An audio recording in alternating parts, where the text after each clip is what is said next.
우리 거룩한 열매는 거룩한 예수 그리스도께 붙어 있을 때 맺는 열매를 말씀하십니다. 오늘 말씀 계속할 텐데요. 말씀을 따라서 오늘도 주님이 주시는 성령의 열매가 맺히는 여러분과 저의 삶이 되었으면 좋겠습니다. 스미스란 이름을 가진 분이 미국에 살고 계셨는데 하루는 자기 집에 까만 개 한 마리가 뛰어들어왔습니다. 꼬리를 짤랑짤랑 치고서 하도 이뻐서 아이들에게 줬는데 두 아들이 개를 너무 좋아해가지고 한 3일 동안 있는 동안에 정이 푹 들었다고 합니다.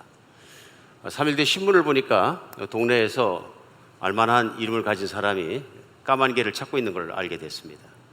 그걸 보고 이게 주인 있는 개구나. 그래서 내심 이걸 갖다 돌려줘야 되겠다 그런 마음이 생기기도 했는데 두 아들이 너무 이 강아지를 좋아해가지고 주고 싶은 마음이 사라졌습니다. 아이들한테 얘기하니까 갖고 싶어 해서 그냥 갖기로 했습니다. 동네 까만 개가 그 집에 스미스네 집에 있다는 게 소문이 나가지고 결국 개 주인이 찾아왔습니다. 개 주인이 찾아오니까 개가 금방 알아보고 막 꼬리를 치고 덤벼들고 난립니다. 그럼에도 불구하고 그 개 주인은 그 개를 찾아가지 못했습니다. 그 이유는 이렇습니다. 신문에 낼 때 우리 개는 까만 개인데 꼬리에 세 군데 하얀 털이 있습니다. 그렇게 냈습니다. 실제로 그런 개고요. 그런데 그 개를 보니까 꼬리에 하얀 털이 없습니다. 그래서 찾아까지 못 갔는데요.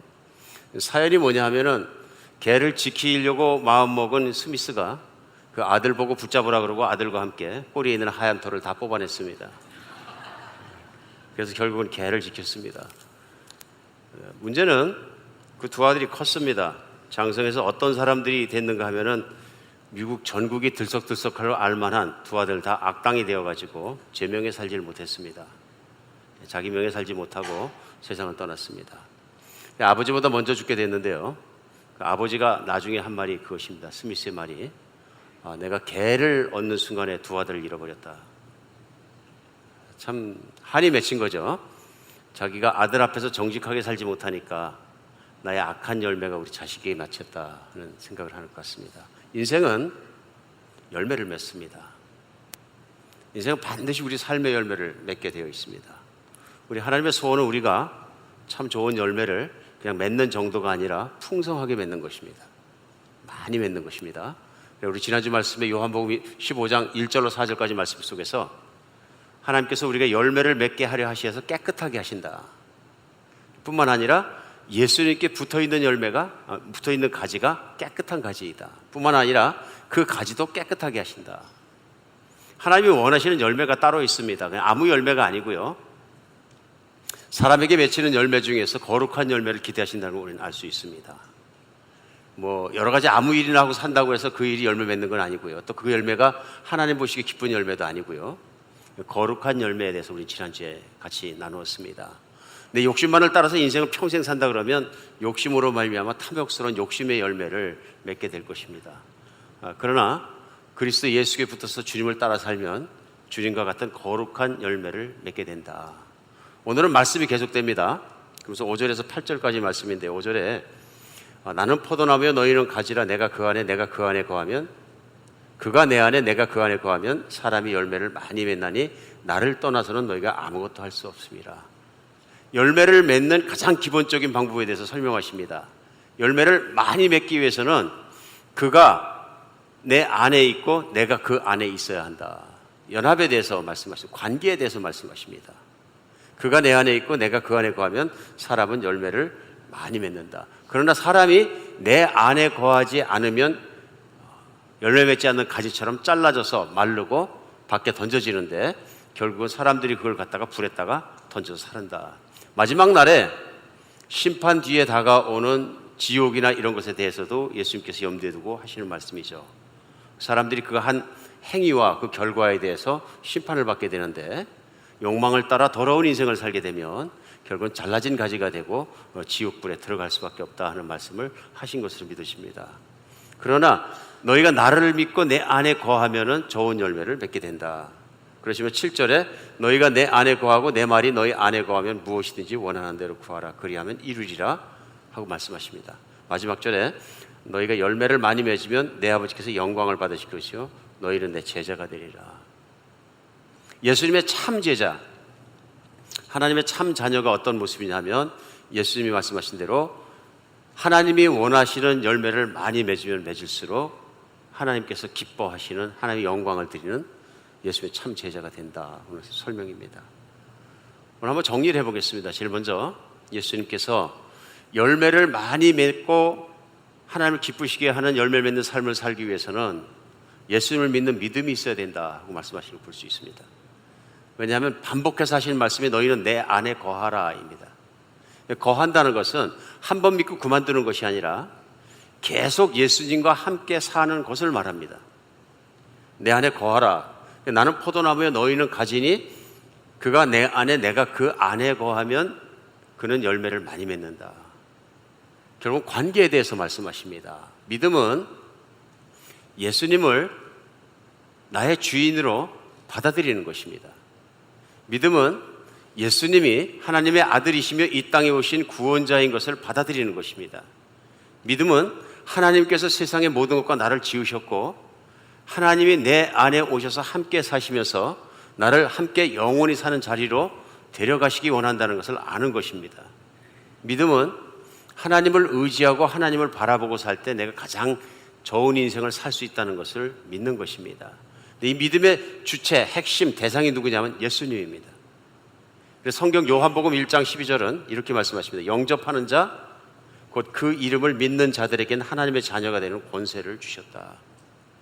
하나님의 자녀가 되는, 세상을 만드시고 우주를 만드시고 영원히 사시는 하나님의 자녀가 된 유일한 길은 바로 예수님, 그 이름을 그분을 받아들이고 그분을 믿는 것입니다.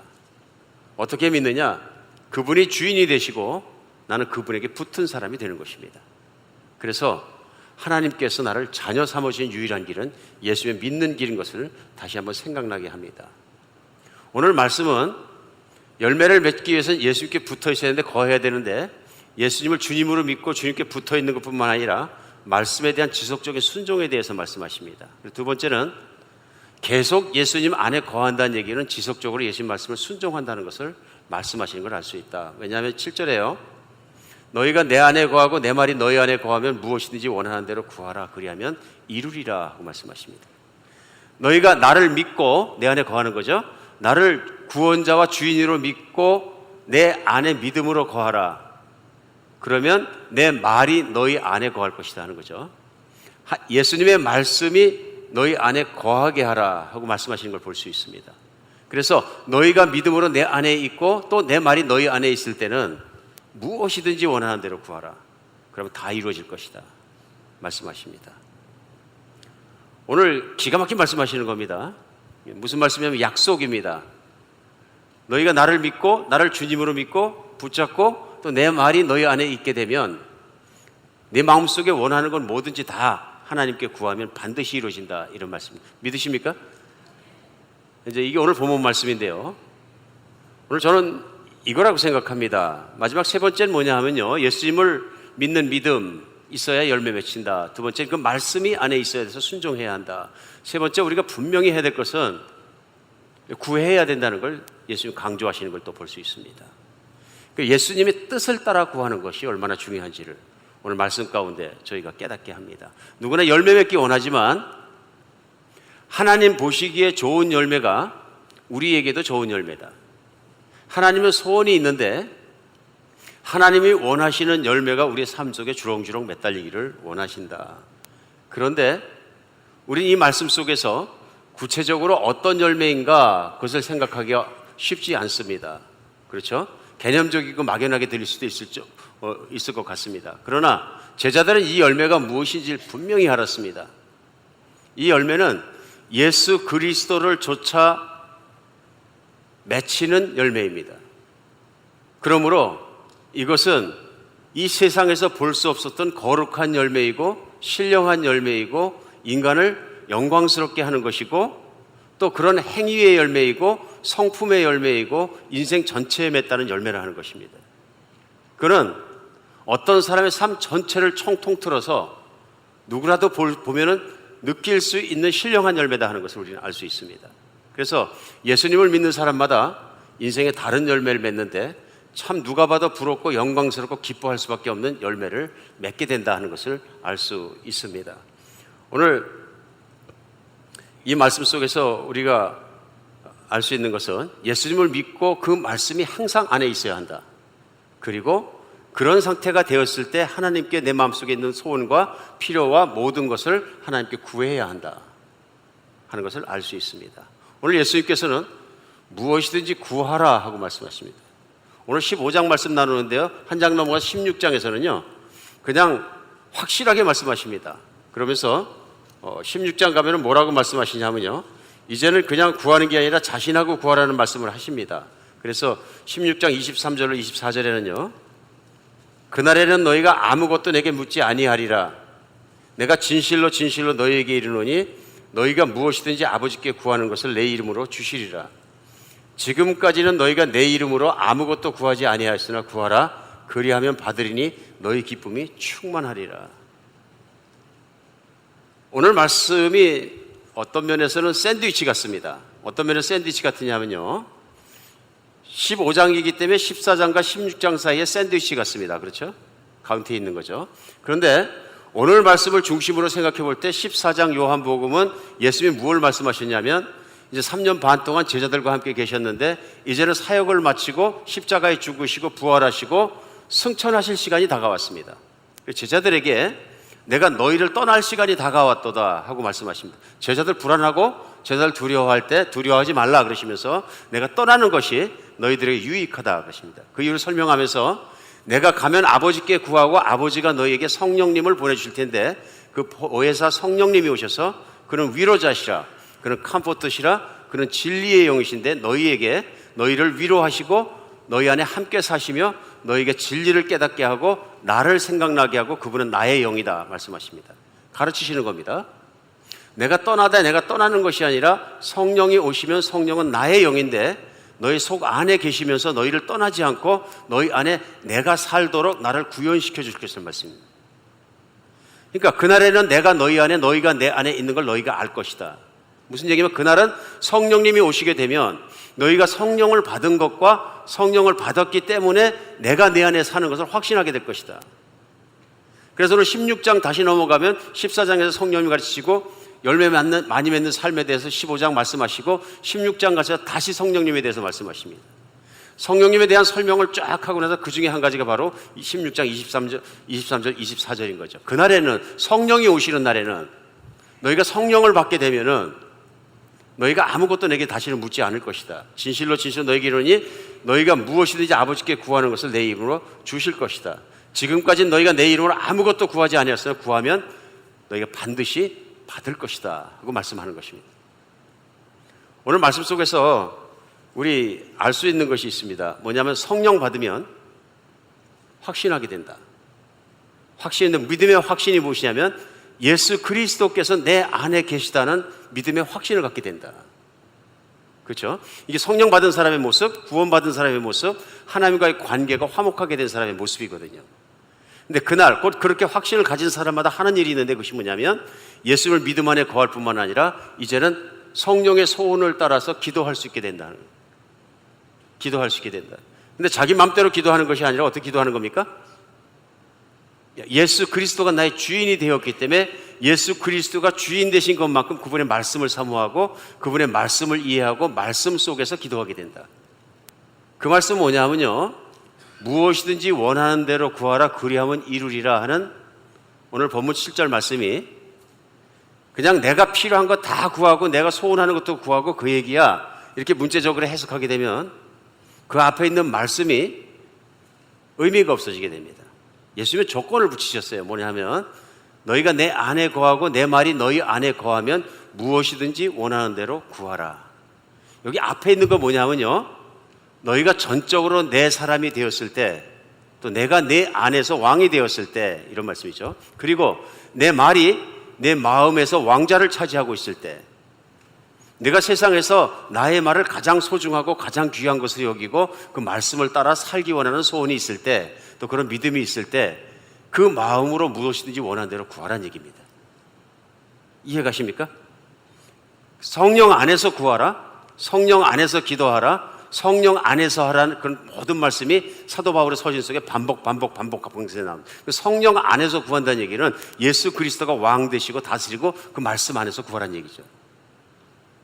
쉽게 생각해 보겠습니다. 어떻게 하면 되느냐 하면요, 하나님과 하나님을 따르는 자녀의 마음이 합해지면 됩니다. 저는 이렇게 생각합니다. 내 마음과 내 마음이 같아지면 무엇이든지 원하는 대로 구하면 다 이루어질 텐데, 왜냐하면 그걸 너에게 주는 것이 내 소원이다. 그리고 너는 그것을 다 주기 때문에 그 열매가 다 맺히게 될 것이다. 그렇죠? 너와 내 마음을 합치자. 생각나시는 데가 있습니까? 성경 안에 그런 사람에 대해서 말씀하시는 곳이 있습니다. 구약 성경에 다윗이라는 이름이 계속 나오는데요, 물론 그가 이스라엘의 두 번째 왕이 되어서 이스라엘을 통일시키고 나라를 일으키고 하나님의 정말 법궤를 그의 삶의 속에 모셔들여오고 여러 가지 좋은 일을 많이 했습니다. 그래서 훌륭한 왕이기 때문에 꼭 그렇게 하는 것보다는 더 중요한 것은 다윗이 하나님 보시기에 훌륭한 신앙인이기 때문에 하나님이 그렇게 하셨다는 걸 알 수 있습니다. 뭐 왕이다 선지자다 이런 직분을 다 떠나서 하나님의 칭찬은 뭐에 있었냐면요, 다윗의 마음이 하나님께서 기뻐하는 사람이라는 것을 인정하신 겁니다. 그래서 사도행전 13장에서는 22절에 이렇게 말씀하십니다. 사울 왕을 패하시고 다윗을 왕으로 세우시고 증언하여 이르시되 내가 이새의 아들 다윗을 만나니 내 마음에 맞는 사람이다. 내 뜻을 다 이루리라 했다. 그 앞에 왕이 그러지 못했거든요. 그 앞에 일대 왕이었던 사울 왕은 우리가 아는 것처럼 마음이 나눠졌습니다. 무슨 얘기냐 하면요, 하나님을 전적으로 섬기고 하나님을 주인으로 섬기고 하나님을 따라가는 사람이 아니라 하나님으로 시작했다가 자기 영광을 추구하는 사람이었어요. 그것이 그의 행위와 말 속에서 계속 드러납니다. 그러니까 하나님께서 사울 왕을 버리십니다. 그리고 그 다음 왕을 삼으셨는데 그 왕이 다윗이거든요.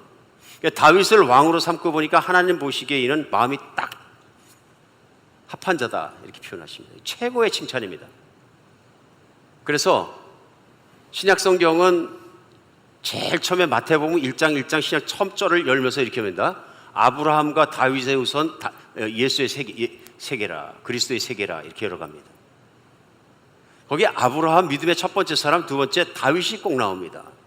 그 많은 선지자가 있고 수많은 신앙인들이 있는데 왜 하필 다윗하고 딱 집어내는 거 우리는 생각해야 됩니다.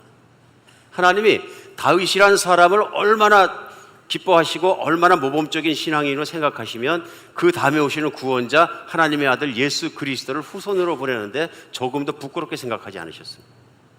예수님도 사람들이 다윗의 후손이라고 부르는 것을 조금도 부끄럽게 생각하지 않으셨습니다. 왜 그럴까요? 마음이 합한 사람이기 때문입니다. 하나님을 아는 사람이고 하나님을 믿는 사람이고 하나님 중심에 있고 하나님만 따라가는 사람이기 때문에 그렇습니다. 그가 왕이기 때문에 그런 것이 아니라 그는 목동일 때나 도망 다닐 때나 인생이 어려울 때나 잘 나갈 때나 왕일 때나 어떨 때라도 하나님께서 왕이 되시고 하나님께서 그의 모든 것을 다스릴 수 있는 분이 사람이었다는 것입니다. 오늘 우리에게도 그래서 중요한 것은 뭐냐면요, 내가 예수님의 것이 되는 게 너무 중요합니다. 예수님이 정말 나를 다스리시는가, 예수님의 말씀이 나를 다스리는가. 우리 지난주에도 말씀을 나눴습니다만 말씀이 내 안에 살아있는 것이 얼마나 중요한 것인가 생각하게 합니다. 그러면 그런 마음으로 구하라는 얘기죠. 그런 마음으로 구하라는 얘기입니다. 그러니까 성경 안에서 응답받지 못하는 기도들이 나옵니다. 하나님 말씀을 버리면 기도는 응답받지 못합니다. 구약 성경 말씀에 하나님의 계명을 돌이켜 듣지 아니하면 그의 기도도 가증하느니라 이렇게 말씀합니다. 기도가 가증하다고 표현할 때는 그때 그렇습니다. 하나님 말씀을 버리고 하나님을 버렸는데, 그러니까 하나님을 버린 것과 하나님 말씀을 순종치 않은 것과 동일한 것으로 보시는 겁니다. 그래서 하나님 말씀은 좋아하지도 사랑하지도 묵상하지도 따라가지도 가슴에 품지도 그 말씀을 따라 살지도 않으면서 내가 필요한 것을 구할 때는 하나님께서 그 기도를 가증스럽게 여기신다. 신약성경 야고보서에서는 이렇게 얘기합니다. 너희가 구하여도 얻지 못하는 것은 욕심으로 구하였기 때문이다. 정욕을 따라 구해서 그렇다. 예수님을 따라서 구해야 되는데 하나님을 따라서 구해야 될 기도를 내 욕망을 따라서 내 욕심만 채우기 위해서 했을 때는 하나님 듣지 않으신다. 잘못 구했기 때문에 그렇다 하고 야고보서는 신약성경에서 그렇게 지적하고 있습니다. 오늘 하나님을 따라서 구하는 것, 예수 그리스도의 마음을 쫓아 구하는 것, 그분의 말씀을 따라 구하는 것들이 어떤 것인지 우리 생각해 봐야 된다고 생각합니다. 우리 예수님의 사람은 내가 예수님의 사람이 온전히 되었을 때 그때만 생기는 성령이 주시는 거룩하고 신령한 소원들이 생깁니다. 하나님께 아뢰고 싶은 것들이 생기게 되고요. 이루어졌으면 아름다운 일이라고 생각되는 일들이 생기게 됩니다. 믿음이 우리를 기도하게 합니다. 그리고 믿음이 우리를 강하게 하고요. 믿음이 우리 안에 열망이 생기게 하는 거예요. 그러니까 예수님을 믿고 성령을 받게 되면은 어떤 마음이 생기게 되면 성령이 주시는 내 마음 속에 믿음이 생기는 것뿐만 아니라 열망이 생기게 되는데, 그 열망이 무슨 열망이냐면 예수님을 사랑하고 그분의 나라와 그분의 다스림과 그분의 통치하심에 대한 그러한 열망이 생기게 된다 하는 것입니다. 그래서 열망이 생기면 생길수록 그 열망이 뜨거워지면 뜨거워질수록 우리는 열정적으로 기도하는 사람이 된다. 신앙적인 생활에 열정적인 사람이 된다. 반대될 수 있죠? 성령님께 초점을 맞추지 않으면, 또 성령님께 간구하지 않으면, 성령님 안에 깊이 들어가지 않으면, 예수님 말미암아 충만히 채워지지 않으면 어떤 결과가 나오냐면 열정적이지 않다. 특히 신앙생활에 대해서 냉담하게 된다. 차갑게 된다. 오늘 그 말씀 속에서 우리 느낄 수 있는 게 뭐냐면, 그러면 너희가 내 안에 있고 내 말이 너희 안에 있으면 너희들이 원하는 대로 구하라, 그리하면 이루리라. 예수님께서 가장 나에게 원한 게 무엇일까? 내가 예수님을 위해서 할 수 있는 가장 중요한 일이 무엇일까? 내가 예수님이 기뻐하시는 일 무엇을 할 수 있을까? 하나님 나라는 또 무엇이 필요한 것일까? 이런 것들을 주님 안에서 생각할 때 주님께서 생각도 주시고 열정도 주시고 또 깨닫게 하는 것도 주시고 주님은 그걸 따라 구하기도 하신다. 우리 기도라고 합니다. 기도. 대표적인 기도가 오늘도 우리가 했습니다. 주기도문입니다. 주기도문.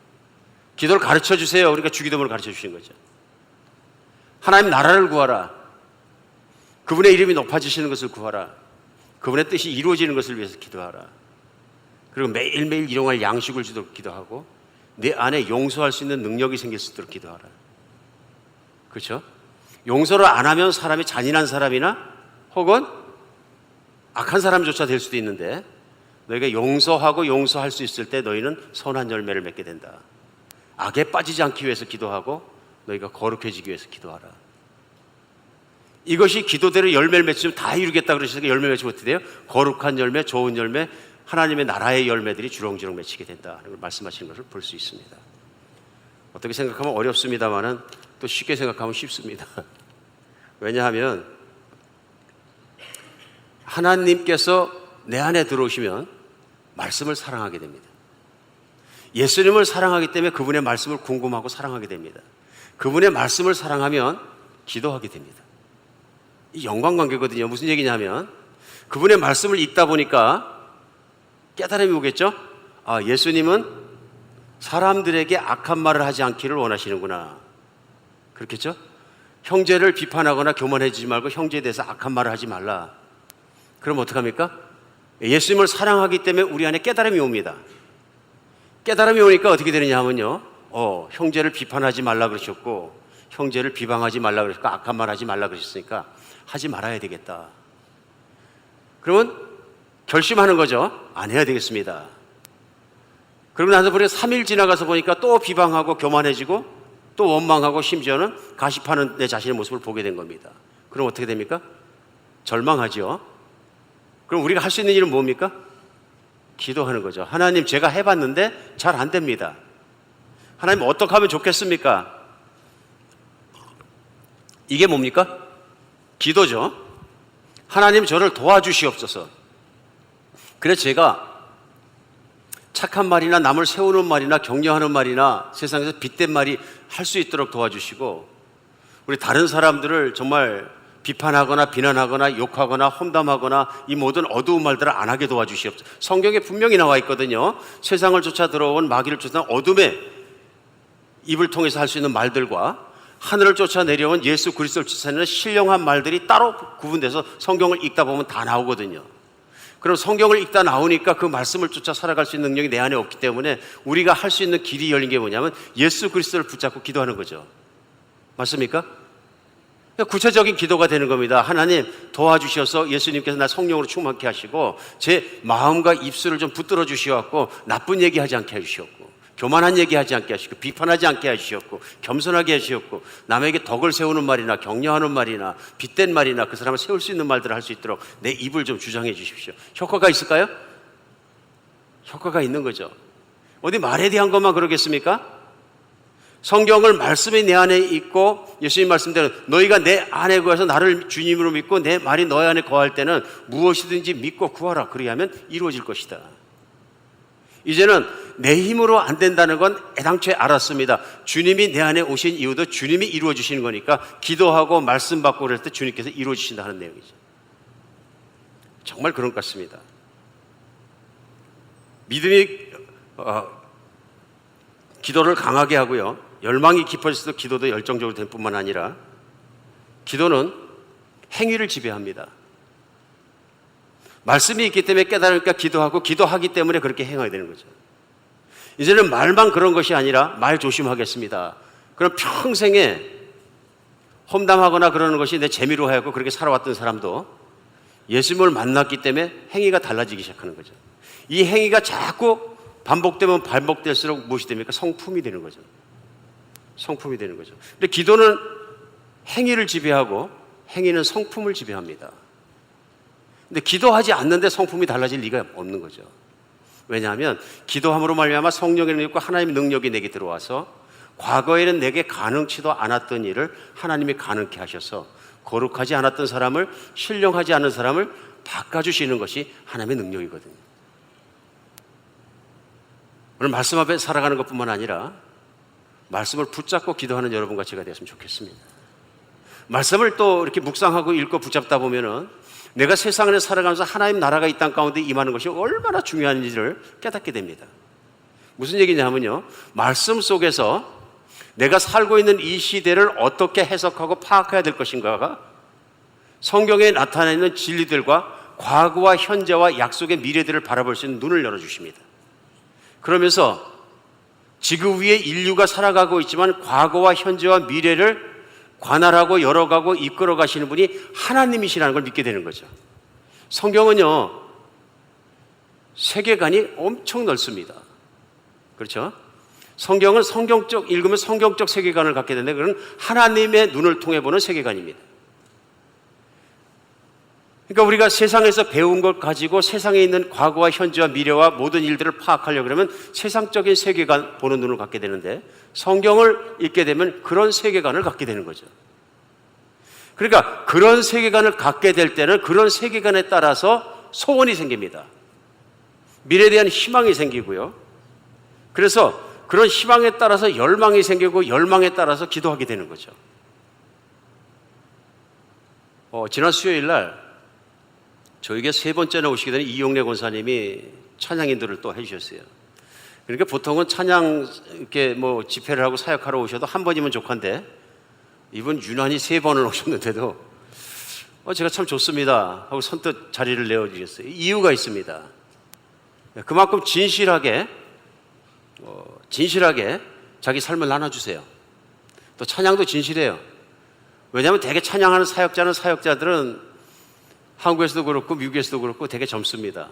찬양 사역자가 벌써 한 40, 50 넘어가게 되면 찬양 사역자로서 빛이 바랜 것처럼 느끼는 경우가 많이 있는 것 같아요. 뭐 그렇진 않다 할지라도. 근데 이분은 찬양 사역을 60 넘어서 하셨거든요. 근데 한국에서도 오란 데가 많아요. 보니까 방송국, 뭐 교회들 막 해서 대형 교회, 작은 교회 이럴 것 없이 많이 다니셔요. 60세 넘어서 쓰임 받는 찬양 사역자. 이거 괜찮은 거거든요. 근데 그 이유가 있습니다. 이렇게 듣다 보면 그 찬양이 그냥 노래가 아니라 그분의 삶의 간증인 걸 알 수 있습니다. 그 찬양 안에 자기 인생에 눈물이 있고 주님을 만난 기쁨이 있고 그 안에 녹아져 있는 걸 금방 알 수 있어요. 근데 이분이 간증하는 중에 자기가 어떻게 버림받은 인생같이 살았는데 어떻게 구원되었는가에 대해서 간증할 뿐만 아니라 어떻게 쓰임받았는가에 대해서 좀 간증하기 시작하세요. 그러면서 그 쓰임받은 말씀을 이번에 오셔서 나눠주셨는데 자기 인생에서 상상치 못한 일을 했다. 지난 20년 동안 그런 인생을 살게 하셨는데 그게 뭐냐면 선교하게 하신 하나님. 자기는 선교의 선자도 모르고 마음도 없고 아무것도 몰랐는데 남편이 군대 생활할 때 공수부대 계셨는데 공수부대 아침마다 고단한 훈련에도 불구하고 기도하는 사람들이 있었다. 교회 나와서. 근데 그 몇몇 사람들 중에서 아주 자기 남편이 지금은 장로님이나 홍계호 장로님이 사랑하는 사람이 있었는데 두 사람이 있었는데 그 중에 한 사람이 새벽기도 하던 사람이 군대에서는 운전병을 했었다. 근데 참 그 사람을 군대 제대하고 미국 와서 살고 남편은 이제 수의사가 되고 이렇게 살고 있었는데도 신앙생활 하면서 늘 만나고 싶어하고 그리워했는데 못 만났었는데 어느 한인교회를 갔다 그분을 딱 만났다. 그러니까 너무 반가워서 어쩔 줄 모르는데 그분이 목사님이 되셔서 목회를 하고 계셨는데 젊은 목사님이 탄자니아 가서 선교하는 게 인생의 꿈이었다. 그때 남편하고 붙잡고 펄펄 뛰고 좋아하더니 같이 기도하고 그러면 탄자니아 가라 뭐 이렇게 해서 그분이 그 목사님이 선교사로 가게 됐는데 그 다음부터 일이 생기기 시작한 게 그분을 후원해야 되는데 다른 사람 후원하는 사람이 없으니까 자기들이 책임져야 되니까 집에다 지하실에 기도초소를 만들어 놓고 기도하지 않을 수가 없더라. 일단은 믿고 가라 그랬으니까 믿고 보내놨으니까 그분의 사역도 되지만 자기 사역인데 이제부터는 책임진다는 마음으로 선교를 시작하니까 앞이 캄캄하더라. 생활비도 보내줘야 되고 좀 가서 얼마 안 되니까 사역해야 되는 사람들이 생기고 사역비가 들어가고 그래서 한 달에 5,000불씩 들어가야 되는데 감당이 안 되더라. 기도하지 않을 수가 없고 기도할 수밖에 없고 하나님께 대롱대롱 매달리는데 동역하는 동역자들을 보내주셔가지고 그것이 이사회가 되고 후원회가 되고 이렇게 돼갖고 많은 사람들이 몇십 명씩 모여가지고 기도하게 되고 그러다가 이제 그 남편 되신 홍계호 장로님이 나오셔서 간증을 또 하시는 거예요. 하시면서 자기는 한국에서 배재중학교를 나왔는데 배재학교를 다닐 때 중학교 때 예수님을 만나고 은혜를 많이 받았다. 근데 그래서 늘 감사하고 있었던 게 뭐냐면 미국 선교사님이 오셔서 배재학당을 세우셨기 때문에 자기 예수를 만났는데 자기도 언젠가는 돈을 벌어서 예수님이 없는 나라에 좀 그런 학교를 세우고 그런 사역을 좀 했으면 좋겠다는 소원이 있었다. 이제 그 친구 목사님이 선교사로 나가서 탄자니아에 나가서 한번 보니까 아이들이 갈 학교가 없고 심지어는 부유층이나 대통령이나 지도자들 가정도 보낼 곳이 없어서 영국으로 보내지 다른 나라로 보내는 걸 보면서 지도자들도 보낼 수 있고 누구든지 보낼 수 있는 정말로 그런 학교를 하나 세웠으면 좋겠다 하는 비전을 갖게 돼서 현지에서 선교사님하고 기도를 뜨겁게 열심히 했다는 거예요. 근데 문제는 돌아오고 난 다음에 일어난 것이 선교사님 말씀이 제대로 하려고 그러면 이거 돈이 한두 푼이 아니라 몇백만 불 들어갑니다. 그래도 그 말에 조그라들지 않고 하나님이 하시면 할 수 있다 붙잡고 기도하기 시작하고 사람들이 모여서 기도하면서 600만 불을 들여가지고 결국은 그 학교를 다 지어내고 신학교까지 지어내고 사진을 보여주시는데 얼마나 멋지게 지어졌는지요. 뿐만 아니라 그 학생들이 지도자 자녀를 포함해서 많은 학생들이 들어와서 보딩스쿨로 훈련받는 그런 모습들을 보았습니다. 그분 간증이 그거죠. 내 인생에서 내가 할 수 있다고 생각한 게 전혀 아닌데 시작했더니 하나님이 그 사이즈의 일을 하게 하시더라.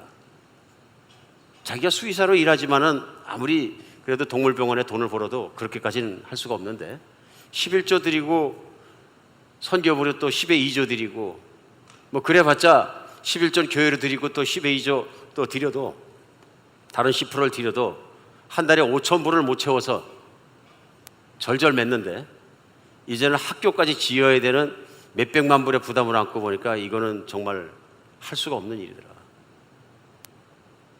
그런데 몇십 가정이 모여서 뜨겁게 기도하다 보니까 어느 가정들이 뭐 집 팔았는데 뚝 뛰어서 그냥 집 사야 되는 돈을 다 헌납하고 뭐 그런 희생하는 분들도 나오고 막 이렇게 나오니까 그동안 하나님의 나라를 위해서 선교를 쓴 돈이 이렇게 몇백만 불, 600만 불 이상이 됐다. 할 수 없는 일이다. 은퇴할 시간이 돼서 자기가 섬기던 동물병원을 팔았는데 상상치도 못한 비싼 가격에 또 팔게 해주셨다는 그런 간증을 해주시는 거죠. 참 도움이 됩니다. 은혜가 됩니다. 하나님을 믿으면 하나님의 뜻을 따라서 마음속에 소원을 주십니다. 그래서 빌립보서 2장 13절에는 너희 안에 행하시는 이는 하나님이시니 자기의 기쁜 뜻을 위하여 너희에게 소원을 두고 행하시느니라. 이건 성령님이 주시는 하나님 나라를 위한 소원들이거든요. 성품의 열매가 잘 맺히는 것뿐만 아니라 그 말씀을 따라 예수님의 소원을 따라 그 나라와 아버지의 뜻과 그 나라가 이루어지는 걸 위해서 마음으로 품고 그분을 기쁘게 해서 구하다 보면 하나님께서 나도 붙잡고 사용하신다 믿으시기 바랍니다. 근데 그것이 내 능력으로 안 되니까 기도하게 된다. 그 일은 하나님이 이루셔야 되는 일이거든요. 하나님이 이루셔야 되는 일이에요. 오늘 여러분과 저도 정말 그런 마음을 품고 했으면 좋겠습니다. 지난 수요일 홍교 장로님이 오셔서 아주 실제적인 권면을 해주셨어요. 그게 뭐냐면 당신도 이제는 은퇴하셨으니까 은퇴했으나 더 바빠진 것 같아요. 함께 다니면서 하나님 나라를 위해서 말씀을 전하는 일, 간증하는 일, 선교하는 일 떠다니셔서 더 바빠지신 것 같은데 오늘 은퇴한 분들에게 권면하시더라고요. 65세도 넘고 은퇴하셔서 연세가 넘어가신 분들께 권면합니다. 기도하고 하나님의 일을 추구하십시오. 그냥 죽을 날을 기다리지 마시고 하나님의 일을 추구하시고 뛰십시오. 권면하면서 많은 분들이 나는 소셜 시큐리티 타서 살기 때문에 먹고 사는 것도 힘든데 무슨 일을 합니까? 그런 분들에게 부탁하고 싶습니다. 기도할 수 있습니다. 기도할 수 있습니다. 부탁하는 거예요. 하나님 나라 일은 하나님을 사랑하는 사람이 기도할 때 시작됩니다. 기도할 때 이루어집니다. 그러니까 시간이 있고 그러신 시간에는 나오셔서 교회에서 기도하시고 교회를 위해서 기도하십시오. 교회에서 섬기는 선교지들을 위해서 기도하십시오. 교회 섬기는 선교사들을 위해서 기도하십시오. 또 내 자식을 위해서 기도하십시오. 자식 하나하나를 위해서 기도하시면서 비전을 가지고 기도하십시오. 그 자식이 정말 하나님 나라 쓰임받을 수 있도록 교인들 놓고 기도하고 교회 지도자들 놓고 기도하시고 내가 기도해서 이룰 게 너무나 많은데 또 부자들을 놓고 기도하시고 하나님 나라에 쓰임받을 수 있는 사람들을 위해서 기도하시고 기도하면 하나님이 이루십니다. 거기서부터 시작해야 됩니다. 기도 안 하는데 이루어질 것은 아무것도 없습니다. 또 하나님 나라를 위해서 내가 쓰임받도록 기도하고 그러한 일들을 위해서 기도할 때 하나님이 쓰실 줄 믿습니다 하고 도전하시는 거예요. 전 참 도전이라고 생각합니다. 우리는 둘 중에 하나입니다. 죽어가든지 살아가든지. 하나님이 안에 계시는 사람은 영원히 살아가는 사람입니다. 죽어가는 사람이 아닙니다. 우리 정말로 하나님 나라 안에서 주님을 붙잡고 정말 그분의 뜻을 따라 기쁘게 기도하며 살아갈 수 있는 여러분과 제가 됐으면 좋겠습니다. 하나님을 기대하면은 기도하는데 하나님을 기대하지 않으면 기도하지 않습니다. 그렇죠? 그리고 기도의 생명은 말씀에서 나옵니다. 말씀은 우리를 깨닫게 합니다. 성령님은 우리를 깨닫게 하시고요. 그리고 말씀 속에서 우리가 기도하고 붙잡아야 된다는 것을 깨닫고 들어가게 합니다. 말씀이 멀어지면 관계도 멀어지고 말씀이 멀어지면 기도도 차가워집니다. 우리 말씀과 기도 안에 주님 앞에 깊숙이 들어가는 여러분과 제가 됐으면 좋겠습니다.